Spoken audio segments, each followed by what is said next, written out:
In the year 1980, I fell down a mountain. That fall turned me into someone else, someone with the mind of a 3-year-old child. My memories shattered like glass, and what was left was a blank, innocent shell of who I used to be. Then my stepmother sold me to a man named Xiao Yu, a man feared by everyone around. Now, after all these years, a hard blow to my head has somehow restored my memories, and I've just realized. Not only do I have a husband, but also a pair of 3-year-old twin boys and a little daughter.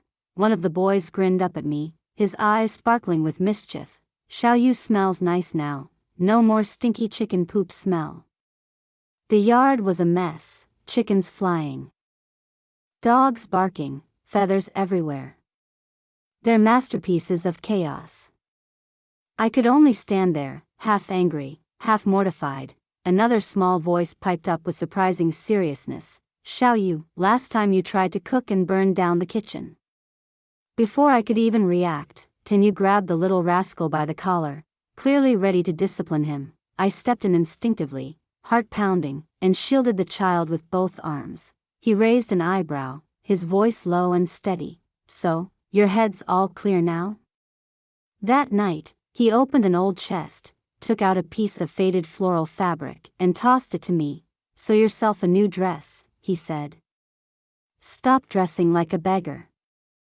When my forehead hit the wooden door earlier that day, the sound echoed, thunk, thunk, thunk, as if someone were knocking on the hollow walls of my empty head.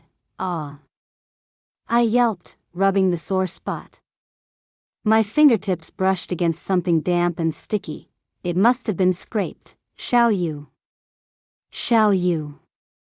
2 tiny figures came running toward me like cannonballs, their little bodies trailing the smell of sweat, dirt, and something uniquely childlike, sweet, earthy, and strangely comforting. They crashed into my legs, and I almost lost my balance. The boy on my left had a chubby face and hair sticking up every which way. Tan Xiaoyang, or Little Yang, the elder brother. On my right was a little girl with lopsided pigtails and a face smeared with mud, Tan Xiao Lu. Or Little Lu. Both of their big, round eyes stared up at me, half worried, half curious. Little Yang grinned widely, showing off his tiny white teeth. Hee hee. Xiao Yu, let's keep playing hide and seek. You'll never find me this time. His sister nodded like a little chick pecking at grains, her voice high and bright. Can't find. Can't find.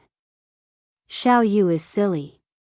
Xiao Yu, were they calling me? A strange feeling rose in my chest, something tender yet unsettling.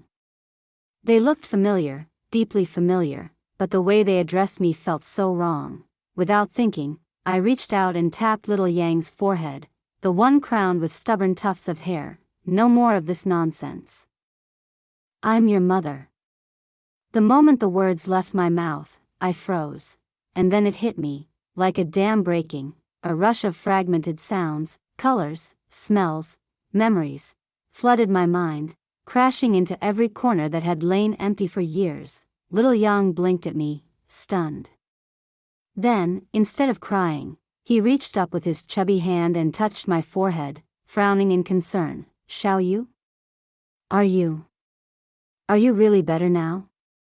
His little voice trembled with worry and confusion, as if afraid that something precious might disappear again.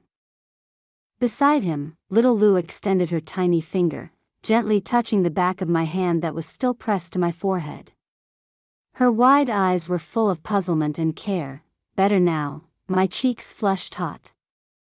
Somehow, those innocent words embarrassed me more than anything, but as the ache in my head throbbed, the jumble of memories kept falling back into place. My head. I murmured, pressing my temple, yes. It really is better. Really? Little Yang's eyes lit up instantly, his joy bursting like sunshine through clouds. He jumped up and down, waving his small fists. That's great.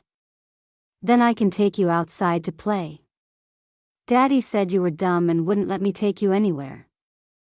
He puffed up proudly. We'll be the rulers of the whole village, hee hee. Little Lu didn't understand what rulers meant, but she giggled anyway. clapping her hands. Outside. Outside. Their laughter filled the small courtyard, and for a moment, the air smelled of earth, sunlight, and childish delight. I wanted to smile, but inside, my mind was spinning.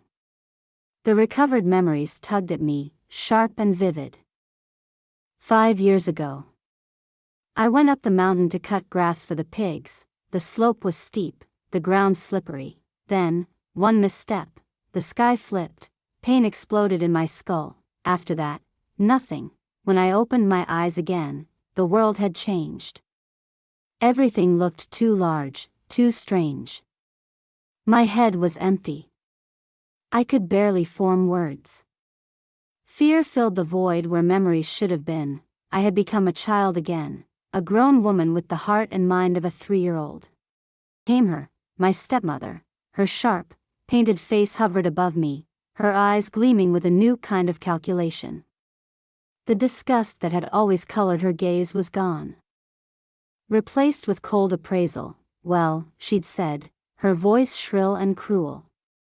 Falling off that mountain might have done us a favor. A dumb girl like this will sell for more with that pretty face. She laughed, a sound that still makes my stomach twist. That old widower from the next village is offering quite a good dowry. I remembered freezing, panic clawing at my chest. My father. He said nothing. Didn't even look at me. Cold, choking terror coiled around my heart like vines. I wanted to scream, to run, but my body was stiff, useless. Then, a shadow fell across me. A man stood in the doorway, tall and broad, his figure blotting out the sunlight. He didn't move, didn't speak for a long time. His silence was heavier than thunder. Finally, his deep voice broke the air. I'll pay more. My stepmother's tone changed in an instant. Honeyed, disgusting. Oh, Tan Yu. You have such good eyes. She's simple-minded now, sure, but look at that face, that figure. I didn't hear the rest. The name Tan Yu slammed into me like fire. I'd heard it whispered in fear all my life. They said he once killed a man with a single punch. That even the dogs near his house didn't dare bark. People crossed the street when they saw him coming, and that was the man my stepmother had sold me to. For a long time, I thought I would die, but somehow, life didn't end. Instead, it changed shape, into something quieter, heavier, stranger, and now, standing here years later, with 2 children calling me Xiao Yu, I finally understood what I had lost. And what I had found.